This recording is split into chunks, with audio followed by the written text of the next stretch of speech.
Now, Mack, when did you start playing harmonica?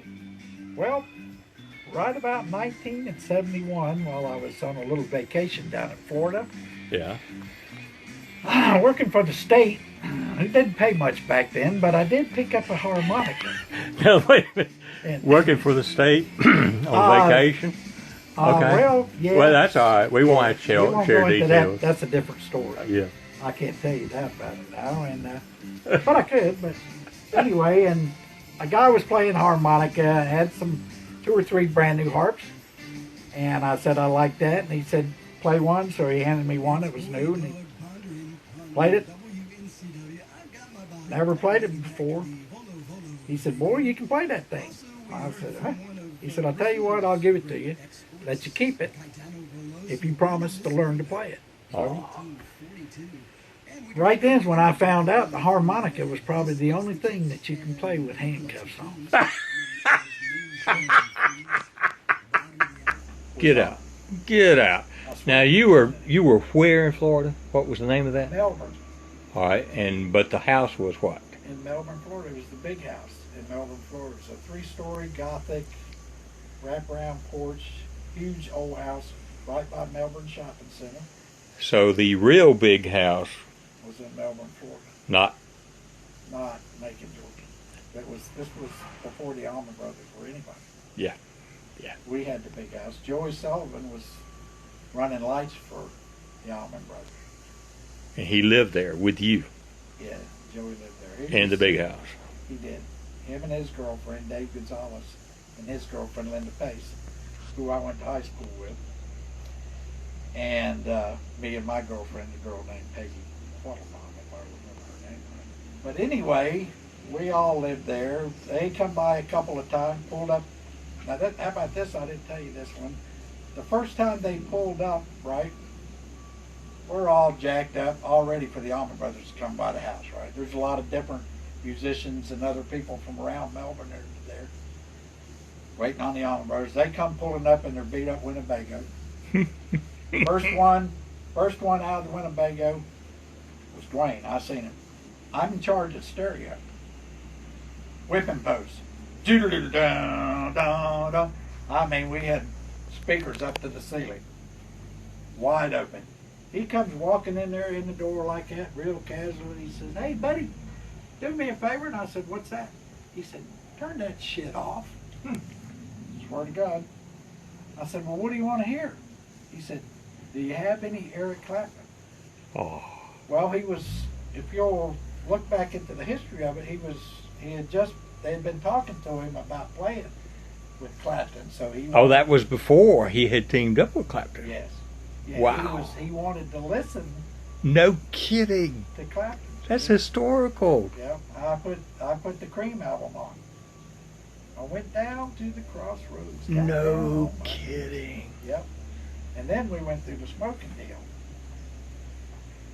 Well, after that, that was the first time we went to. They played in Melbourne. They played in Orlando at the Memorial Center there. They played down south at a festival. I think they might have played Atlanta. They come back by the house again. Yeah, that would have been the first festival in Atlanta, probably. And then we went to Bithlow to the Winter's End Festival. We went to West Palm. We went to Bithlow. Anyway, and that's where I met Johnny Winters at.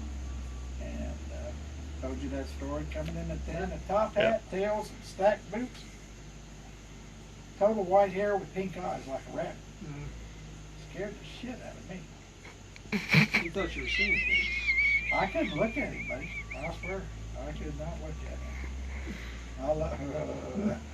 You know, I don't know if you ever done any tripping in your life, but believe me, you can't look at nothing like that.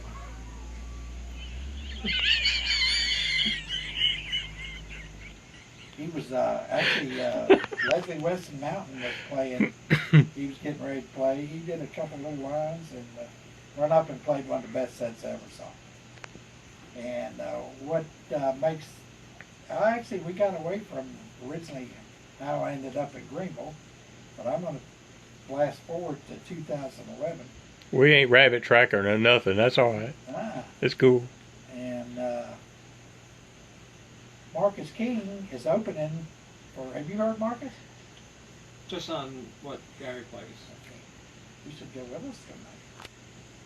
He was opening for Johnny Winters in 2011. He was only like 15. I'd been hearing about him. Now we can go back to this other part of the story. When we moved here in 1975, I was playing in a band in Florida. I forget their name, but we were pretty good. And I was singing lead, playing harmonica. Actually switched off some with the drummer and played percussion and stuff. We opened for Brownsville Station and a band called Savoy Brown. Brownsville Station. I remember them. Yeah. Brownsville Station had just come out with a song called Smoking in the Boys' Room. Smoking in the Boys' Room. Of course, yeah, I remember Yeah, that. that was their first album, their first big hit song. And we opened for them. Then this girl that I'm chasing, who ended up marrying, says, worked out I'm well. moving to South Carolina. And I said, why? She said, because my best friend's going up there and I want to leave. And I said, well, you ain't going nowhere without me. So in 1975, I came to Greenville, South Carolina with her. She had a brand new 68 Oldsmobile Cadillac. It was convertible. Brand new. I like that car. Shark fins and all. And she liked to drive. And when we got here, first thing I do, I go out and I want to check out some of the local bands. I go to a bar over on Wade Hampton. I'm trying to think of it. Anyway, Marvin King, Marcus's father, was playing there with a band called Fresh Legs. Ricky Godfrey and Ronnie Godfrey, and they were awesome. Went in and listened to these guys. They played a set. I went up, introduced myself to Marvin and the guys in the band. Told them I played harmonica. Marvin asked me, he said, you walk outside with me for a minute. He said, play a little bit for me. And I played, and they got me up to play with the band. So that was how I got introduced to Marcus' father in 1975. Well, now, how about Bill? Because didn't you know Bill pretty well, Marvin's father? Yeah, I was in the band. He had a band called Bill King and the Southern Brothers. Right. It was Ronnie and Donnie, Marvin's two brothers. Yes. Marvin was still playing with Fresh Legs. Yes. But it was Bill King and the Southern Brothers. Right. And they were playing a circuit down in Greenville called Big Daddy's, and just about everything. They played Moose Lodge. Big Daddy had 4 big clubs, one in Anderson, Greenville, Greer, and Blue Ridge. And they were playing there, and the guys, I don't know. To tell you the truth, I'm not exactly sure how I ended up getting in the band, but I got invited to play. Well, you wound up in the band. They invited you to join the band. Yeah. And Bill was the leader of the band. He played Big Red, and he played the fiddle like Charlie Daniels. He could play The Devil Went Down. Big Red is a 62, I believe it was, Gibson 345 that Marcus himself played. His granddad gave it to him. And he was playing in his shows that same guitar until about a year ago, or maybe a little less, than Gibson Guitar gifted Marcus with a replica. And they said, you lock that. Because, I mean, it's a very expensive, it's a very valuable guitar now, plus valuable from a sentimental standpoint. That was Bill's guitar. Oh, yeah. You know. Yeah. And old Bill could play. And we had a big following at the time around Greenville. We sold out. Every place we ever played was packed. Oh, listen, I mean, we went to see him in Charleston. It was the same thing. Packed. We packed the place out everywhere we went. And as a matter of fact, have you heard of Aaron Tippin? Mm-hmm. Aaron Tippin, a country singer. Big time. Aaron Tippin was opening for the Southern Brother Band. You are kidding me. Oh, sir. Ask Aaron Tippin was opening for the He Southern opened Brothers. For us. That is unbelievable. Yeah. Now that was you and Bill and Ron and Don. Ron and Marvin Donnie. and Cecil and Marvin was there too. No, Marvin wasn't playing with us. Okay. It was Ronnie and Donnie, Cecil Duncan. Yeah. Ray Riddle was on drums. It was Cecil we met the other night, Joyce, in Greenville at Oma's birthday party. Cecil was singing lead Yes. with Ronnie. Cecil used to sing really well, man. He still sings good. So which part of the story you want to hear now? And all them boys, when I actually, the time when I got out of the bands, I'd gotten in some trouble. I actually got 2 or 3 DUIs. And it was time for me to go to work. It was either go to work or go to jail. So I decided to go to work. Not at the gym. There's an honest fella. It was a no-brainer, really. You know? And the wife's like, you got little kids, can't keep going to jail. You're not making nothing in the bars, you party too much. Get a job. So Thank God for him, right? I went to work as a welder. So when's the last time, like, you jammed with Marvin? It's been a long. Well, no, it hasn't been that long. I actually jammed with Marvin, him and Ronnie. let's see, where was it at? They played for. It was a class reunion for Carolina High School at Chiefs a couple of years ago. Okay. And you sat in on that, huh? Yeah. They had told me they were going to be playing out there. Actually, a lot of the people, when I moved here in 1975, the first job I got, I met this guy named Charles Reese, who was, he owned a bunch of pool halls and billiard places and stuff back then in the early 70s, mid 70s. Sold headgear, had pinball machines, you know, what do you call them, fun places or something? Yeah. Anyway, I got a job working for him. We made money. We opened up a bigger place. He ended up buying a bar where the Silver Fox was on White Horse Road. Did you ever go there? Do you remember No, but I know where you're talking. Yeah. It was the Keg when Charles Reese opened it. He was in cahoots with Fred Collins. Do you know who Fred Collins is? No, I don't. Sorry. He was the biggest amusement. He owned all the pinball machines and pool tables. All right. In Greenville, Spartanburg, and all. He was the biggest. He owned them. Had things calmed down in Greenville by that time, or I mean, you know, had to calm down. When I lived in Greenville, I mean, there's a lot of places you just didn't go in unless they knew you. Yeah. Well, you know what? I didn't have no problems and nothing. That's yeah. Usually, what would, besides having to get the gap,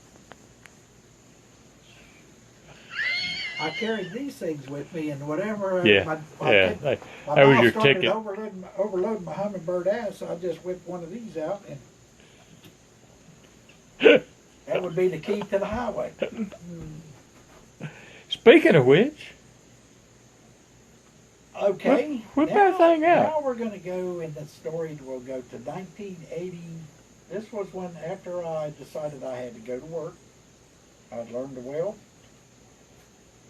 And we were going out to Texas. A buddy of mine, his name was Roger Ballou. This is where we stopped the story. That's exactly right. Yeah. And Roger Ballou was probably one of the Me and you and Roger Ballou. Me, Roger Ballou. Oh, Roger Ballou. He was about 5'6", but he liked to drink Jack Daniels. He turned into 6'5". Hate when that happens. It ended up getting him killed. He got him killed. Girlfriend killed him. And that's another story. That is another story. And through a powerhouse job, we had enough money for beer, a little bit of food, gas, and a little this and that to get us out there. A couple of extras thrown in. Yeah, you know, it was 1980 something. So anyway, and Roger didn't have a working radio in his car. And I always, at the time, I've got out of the habit. While I was up north, I just I didn't stop playing, but I just kind of changed the whole story around. And when I got up there and went to work, I had the hair down to here, and the whole image changed. I went from Delaney to Mack, and the Jukebox, who was I'm getting ready to tell you about. Roger didn't have a radio in his car, and we're going away to Texas. And he says, "Hey, Mac, play me a song on one of them harmonicas you got." I said, "Well, what do you want to hear, Roger?" He said, "I don't care, just play something." So I picked one up. I don't remember what it did. Joyce, call Carol. And I started playing a little. I can't get up.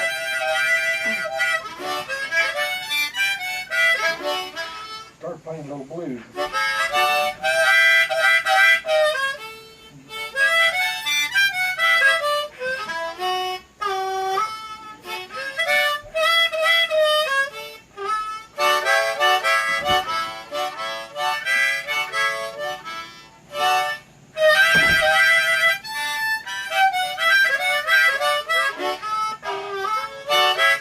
He said, "Damn, boy," he said, "that's pretty good." He said, "How long have you been playing that thing?" I said, "I don't know, a couple minutes."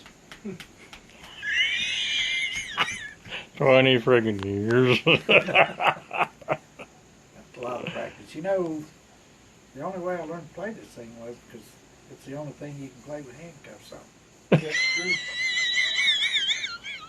Well, we went on a little bit farther. And Roger said, "Hey, Mac," I said, "play me another song." And I said, "What do you want?" Roger had a nickname.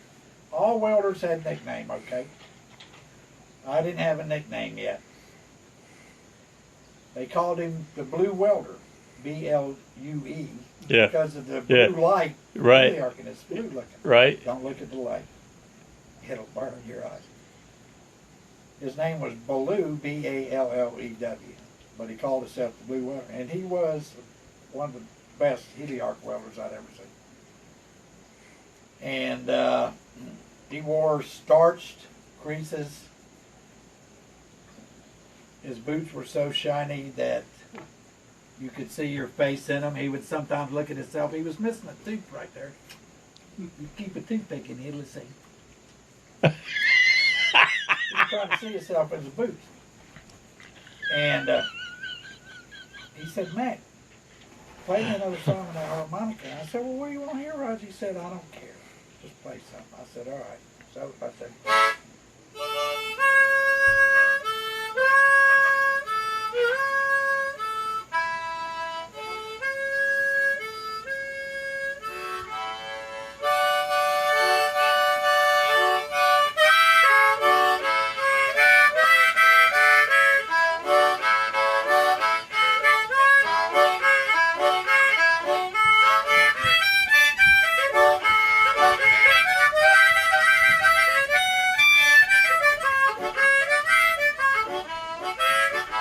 played my own rendition of "I'm So Lonesome I Can Cry" by Hank Williams. Is that too loud? Sorry. That was perfect, man. And we wrote on. He said, "Damn, boy, good." I'm like, "Thank you, Roger. Got to come up with a nickname for you." All right. He said, "Play me something else." I said, "All right." And I reached down, grabbed another one. Let's see. What's the difference? They're all Keys. different keys.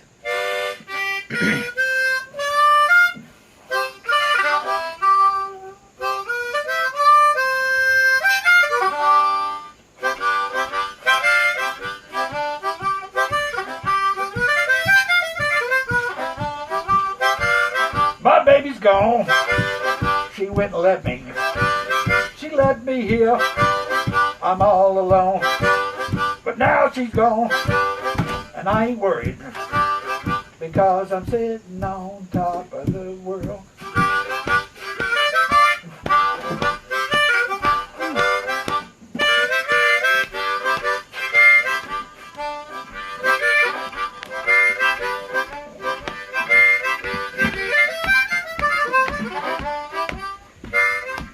He said, "Damn, boy," he said, "that's good as hell." He said, "You played rock and roll, played a little country, played some boogie woogie." He said, "Jukebox. You're going to be the jukebox." I said, "Oh shit. Jukebox? Ain't no way, bro." Nah, ain't no jukebox. So we get out to Texas, right? Get hired in, they take us out to the test shop. we go out there with our buckets, and the QC is sitting down at his desk there writing in a book. He's got his glasses down kind of like this right here. He's writing in his book, and he looks up, and old Roger Blue, he was standing there like this right here. Looking at that guy, and that guy says, "Who are you fellas?" He says, "I'm the welder Blue." He said, "This here is Jukebox Mack." He said, "Jukebox Mack, he plays the harmonica." He says, "I will." He said, "When Jukebox Mack, he gets tired of playing that harmonica," he said, "I sing and dance and have my beat, and the jukebox, he welds." He said, "What do you want to sit up and test back there?" He said, he looked at him, he looked at me, he said, "You guys can take any booth you want," and I was the jukebox right after that. I'll be A dang. long time. True story. So, That is classic. That is just yeah, classic. But I dropped all that when I went to Delaware in 90. Now you get to do what you love. Now. Listen to music, play music, huh? Yeah, yeah. Well, that was kind of the plan. I really jumped back into it. I hope so. Don't ever Oh, give up with oh, that, no, man. I'm not. No, I That's can't. part of your life. Who are we going to see here in just a little bit? We're going to see Marcus King, man. Yeah. Marcus King Band.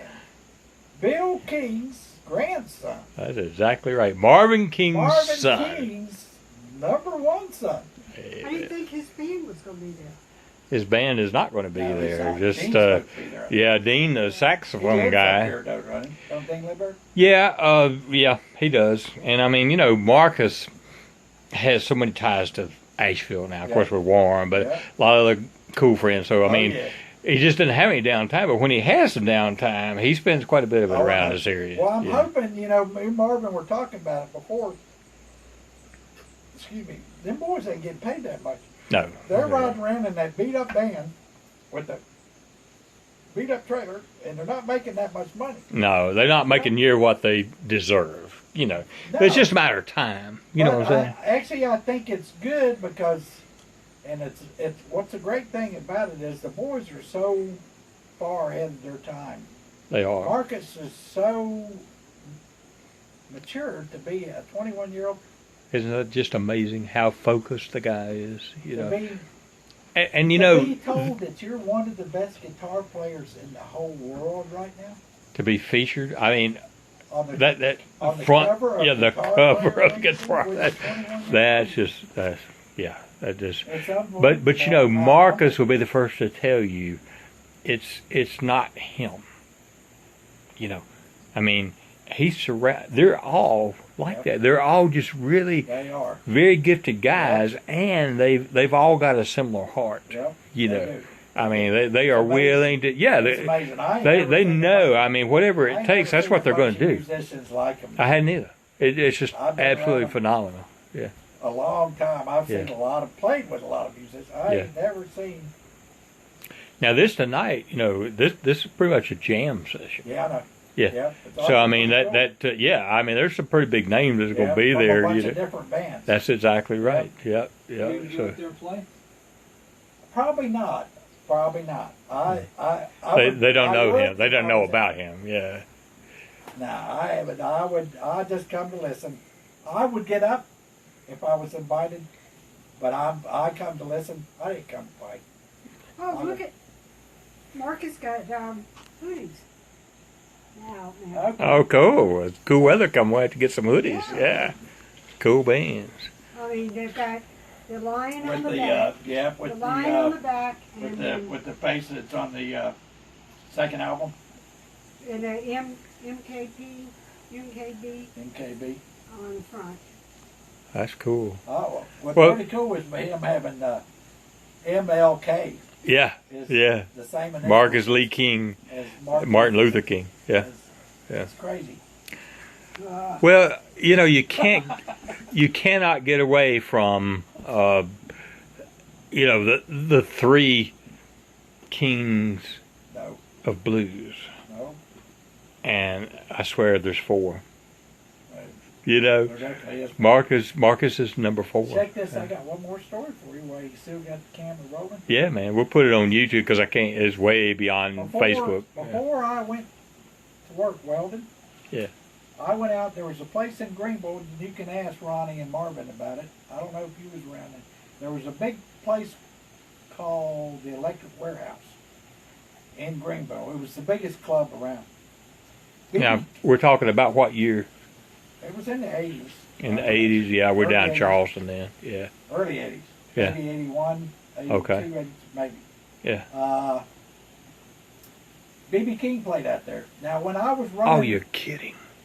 When I was running the managing the keg, or the Stage Door Lounge is what it was called, where it was a Silver Fox on Whitewood Road. Right, right. When I managed that place for this guy Charles Reese, we'd moved up and I was running this big nightclub. I had a doorman called Junior, what is about the size of that door right there. Huge. Big old pussycat. But he was big. Scare him anyway, wouldn't he? He was so big he scared you. Yeah. I go to see B.B. King. Okay, B.B. King's playing out there. It's nothing with black people. Mostly going to see B.B. King. Sure. Here I go strutting my white butt in there to see B.B. King. Guess who's at the door? My buddy Junior. Yeah. He called me Blues Man. Because I used to go to there was a black club, I can't remember it, Marvin knows where it's at. Ronnie probably remembers. Out on Augusta Road that stayed open all night. Yeah. Sometimes I'd go out there and jam with them black folks in that black club, all black. I ain't scared of going in nowhere. Hey, I work. See, the trouble wasn't there. The trouble was West Greenville. I mean, Yes. Cobra Club and some of them way back. Not like today. Yeah, that's it. Oh, man. Every weekend, I mean, somebody get killed in them clubs. We Yeah. played the Chiefs when Alabama was just coming up. Alabama was playing the Chiefs down in Piedmont. I don't know if you remember that club. But anyway, I don't. Never been in there. I walk in and there's Junior. He said, Blues Man, what the hell are you doing in here, man? Got it made. I said, I come to see BB, you dummy. What do you think I'm here for? He said, you want a meeting? I said, do I want a meeting? Yeah. He says, I was his bodyguard. I said, get out of here. No. He says, after the first set, come get me. He said, you got a harmonica with you? Oh, said, you know I get do. out. You know I do, Junior. He says, you want to pay for Mr. BB? I said, yes, I do. He said, I'm taking you to his dressing room and introduce you to him. Break. All right. See B.B. King. And the club was what now? It was called the Electric Warehouse. Oh, Electric Warehouse. Okay. Crowd's growing now here. This was back in the early 80s. I'm a blues harmonica player, and I went to see B.B. King. It was almost totally black, like there's 747 black people and me. I had that happen to me one day. I walked into a black bar, unbeknownst to me, and I looked like a snowflake in that cold bin. And the bartender reached over to me and said, you drink your beer and leave. Okay. I wasn't going to claim by Well, rights. Mack had a kind of an inside connection, I had that right? inside thing because I played harmonica and it went to and the guy that was running the door was big as that door, named Junior, was my bouncer at another club that I ran before. Oh, yeah. So, Yeah. and he was Had B.B. connection. King's bodyguard at the time. Oh my God. And yeah, that's the story we were telling. And You'll catch up on YouTube he had after I load it. he had said that he said, you want to meet B.B. King? And I said, yes, sir, I want to meet B.B. King. You got a harmonica with you? And I said, you know I do. I always carried one. And he said, he's going to play 2 sets. He said, in between the first and second set, come get me, and I'll carry you to meet B.B. King. So after the first set, I went and found him, and he took me back, and there was a line of black people from here to that mountain over there, okay? And he walked me right to the front of that line. Wait a minute. You What, must have been a man? whole bunch of friends. I was all by myself. So, I know the feeling. yeah. He It's disappeared and okay. said, "You on your own." I wouldn't worry about anybody else. He walks up, taps on this door. You know, people are looking at me like, who's this cracker? He knocked on the door, and this other big bubba about like him says, yeah. He said, let me in. He said, who that? He said, let me in. Walked inside that one room, and there was another door in there that had a star on it. He walked back to that door, and he tapped, and I heard BB getting on the inside. He said, yes? He said, Mr. BB, he cracked the door. He said, I got somebody I want you to meet. He turned around to me and said, what is your name anyway, man? Didn't even know your name. No, he called me Blues Man. Yeah. BB King said, bring him in. And I walked in, he held out his hand. I'm telling you, this is gospel truth. I got small hands for a man. I've seen some big guys, big pipe fitters with big hands. His fingers were probably that big around. Wow. Looked like, about like that, 1 inch spot. Biggest hands I ever seen. He held his hand out for me to shake him. I'm like, you know? I'm ruining this video laughing so much. And shook his hand. He said, what's your name? He said, I said, Mack Delaney Mason, sir. He said, what do you play, son? I said, blues harmonica. He said, you got one with you? I said, yes, sir. He said, whip me out a lick. I played him some, you know what I mean? Got done. He said, well, son. He said, let me tell you this. He said, you are a blues man.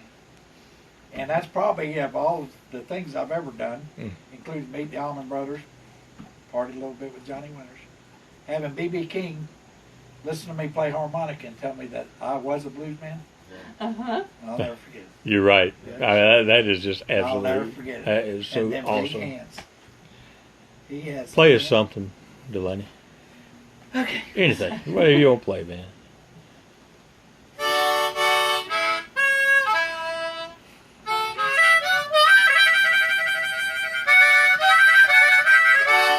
Takes a minute to get warmed up. Let's see. You go, then.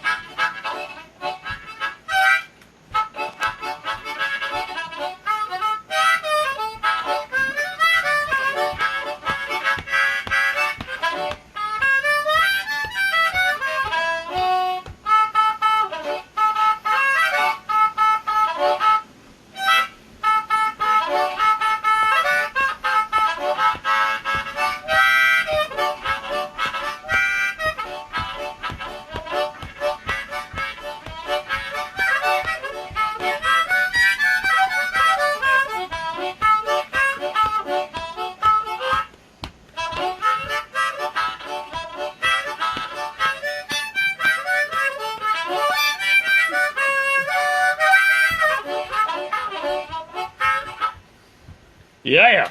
Woo! How cool is that?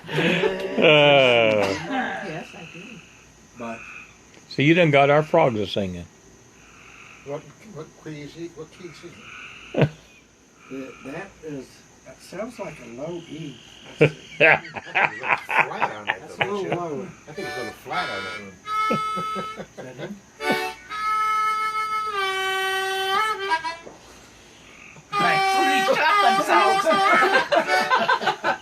Like bullfrog?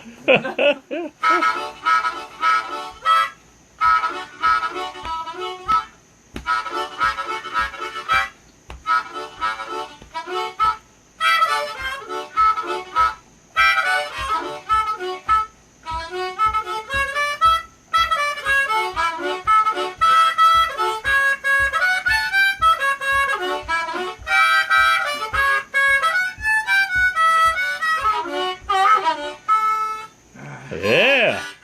See the difference in the See, keys? yeah, Now? yeah. Let's see. He switches hands. Yeah.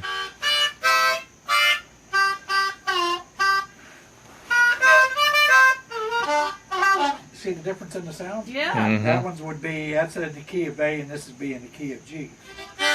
But that is the key of D, and this is the key of C. All very confusing. I mean, that makes perfect sense to me. Yeah, right, okay. Not. If I'm playing in G, I need a C This guy because played I lead play violin cross in harp. school. If I played straight Well, harmonica, here's- like I can't get her to play anymore. Does she have a violin? And see, Mac, that's all I know. That's all I've ever been able to do is just because, I mean, my learning was taking a Marine band, Honor Marine band, and taking that little old piece of paper, you know, and memorizing it. Basically, yeah. just, you I knew know, I learned to play by ear, yeah. and then over the years I picked just Picked it up. You've been fed somewhere along the line. You've been fed this cross harp stuff and all. I mean, Yeah, because it's what most blues players play. Yeah. I actually started out doing. I listened to Sonny Boy Williams, yeah. who was an old blues player, and I tried to play his style. Paul Butterfield. Have you ever heard of Paul Butterfield? I've heard of him, but I don't know anything about him. Yeah. He plays blues, and it's mostly all in the cross position, which means that you mostly draw notes. Really? Yeah, I hate to say suck. You understand? So I mean, you're talking a basic 10-hole harp. Well, I had handcuffs on, okay? Yeah. Do you want to suck on this?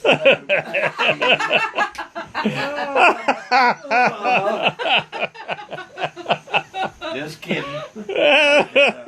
Oh, yeah. But anyway, yeah, it's most blues players play in the cross position.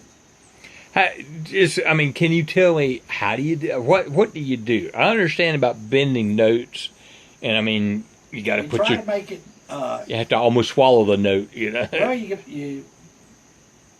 I've showed a lot of people how to start, and I could probably show you. All you try to do is make it talk, and I don't usually use my tongue. There is a method to using your tongue for blocking the notes, but most of mine I just do with my mouth and my throat and the air. And I mean, you do try to block and get individual notes or not? You chord mostly, right? I chord and pick. Say if I was going to show you how to play the harmonica, I would start you out with. That's how I play. Right? I can almost do that. And then we go.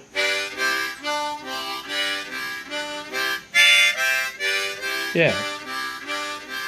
Rather than individual, you're chording. Yeah. Now you want to make it talk.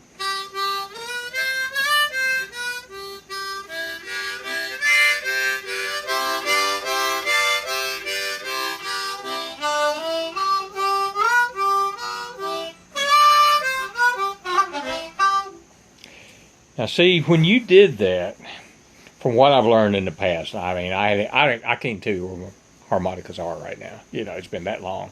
I think I know. But I mean, I could see you are absolutely like almost swallowing as you did that drawing to bend that note to get that. You're changing that pitch downward. Yeah. You know, it's going.